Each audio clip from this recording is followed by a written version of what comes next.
नमस्ते बच्चों, मैं आशा चौहान। स्वागत है आपका हिंदी क्लास 10th में। बच्चों, अपन पढ़ रहे थे सूर्यकांत त्रिपाठी निराला। तो निराला की एक कविता जो है उत्साह, वो अपन पढ़ चुके हैं। आज अपन पढ़ेंगे अट नहीं रही है। अट का अर्थ है समाना।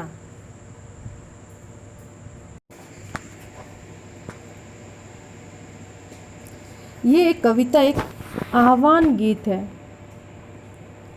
अट नहीं रही है कविता में कवि ने फागुन मास के सौंदर्य और उल्लास को दर्शाया है।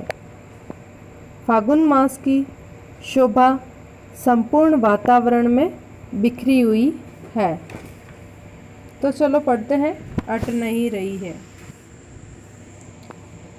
अट नहीं रही है आबा फागुन की, तन सट नहीं रही है।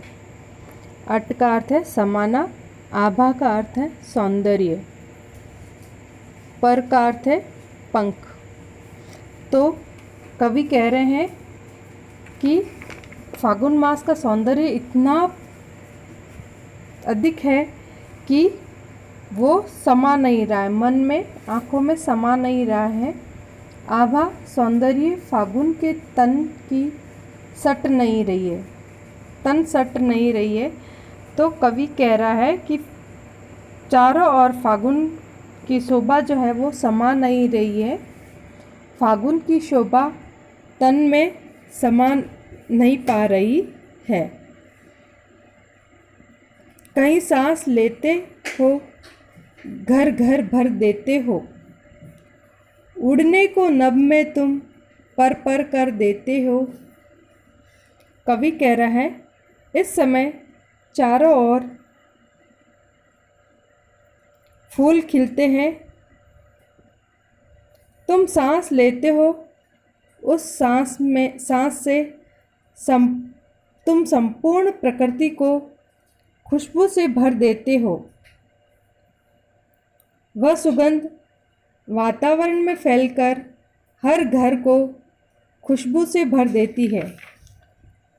ये देखकर मन जो है वो प्रसन्न हो जाता है और आकाश में उड़ना चाहता है। आँख उठाता हूँ तो हट नहीं रही है पत्तों से लदी डाल, कहीं हरी कहीं लाल, कहीं पड़ी है उर्मे माल।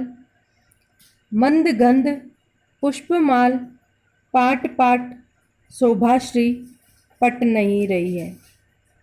मंद गंध हल्की हल्की खुशबू, उर का अर्थ है हृदय, पुष्पमाल यानी फूलों की माल, पाट पाट का अर्थ है जगह जगह, और शोभाश्री का अर्थ है सौंदर्य।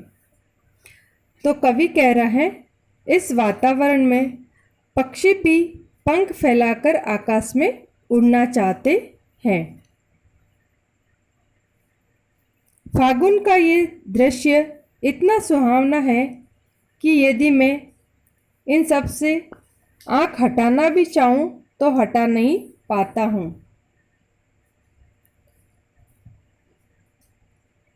हट नहीं रही है पत्तों से लदी डाल, और फागुन मास में जो है पेड़ पर पत्तों से हरी भरी डाली जो है लदी हुई है, कहीं हरी है तो कहीं लाल, कहीं पड़ी है उर्मे माल, और कहीं पे जो है पेड़ों पे पुष्प आए हैं तो उन पुष्पों की मात्रा इतनी अधिक है कि ऐसे लगता है पेड़ों के हृदय ने माला पहन ली हो।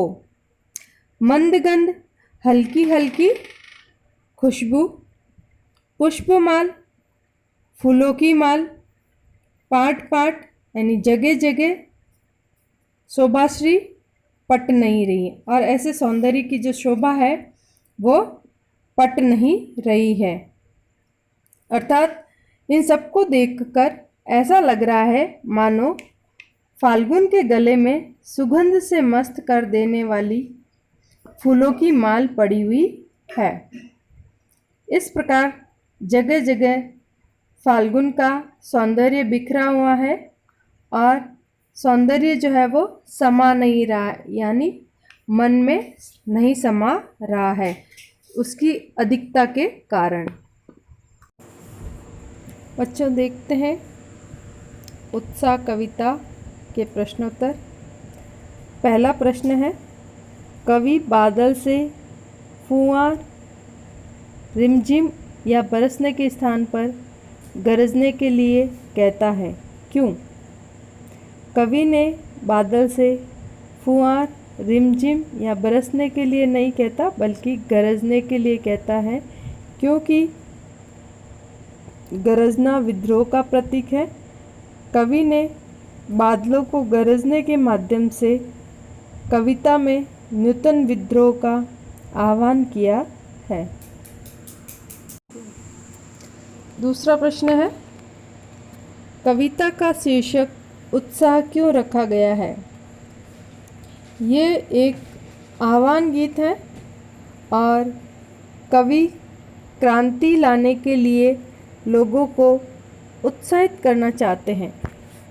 बादल का गरजना लोगों के मन में उत्साह भर देता है, इसलिए कविता का शीर्षक उत्साह रखा गया है। प्रश्न संख्या 3,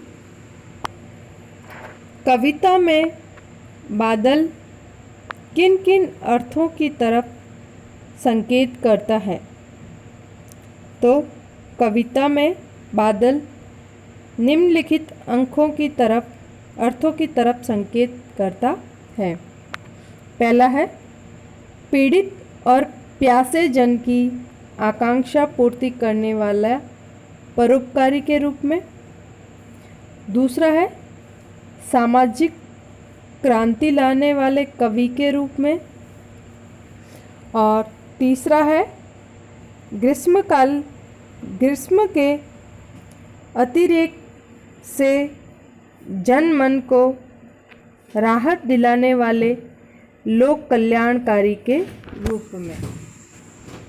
प्रश्न संख्या 4, शब्दों का ऐसा प्रयोग जिससे कविता के किसी खास भाव या दृश्य में ध्वन्यात्मक प्रभाव पैदा हो, नान सौंदर्य कहलाता है। उत्साह कविता में ऐसे कौन कौन से शब्द हैं जिनमें नान सौंदर्य मौजूद हैं? छांट कर लिखिए। तो कविता में इन पंक्तियों में नान सौंदर्य मौजूद है। पहला है, घेर घेर घोर गगन धराधर ओ। दूसरा है, ललित ललित काले घुंघराले बाल कल्पना कैसे पाले। तीसरा, विद्युत छवि उर्मे। चौथा विकल विकल उन्मन थे उन्मन। ठीक है बच्चों, आज के लिए इतना ही, मिलते हैं आगे। ओके।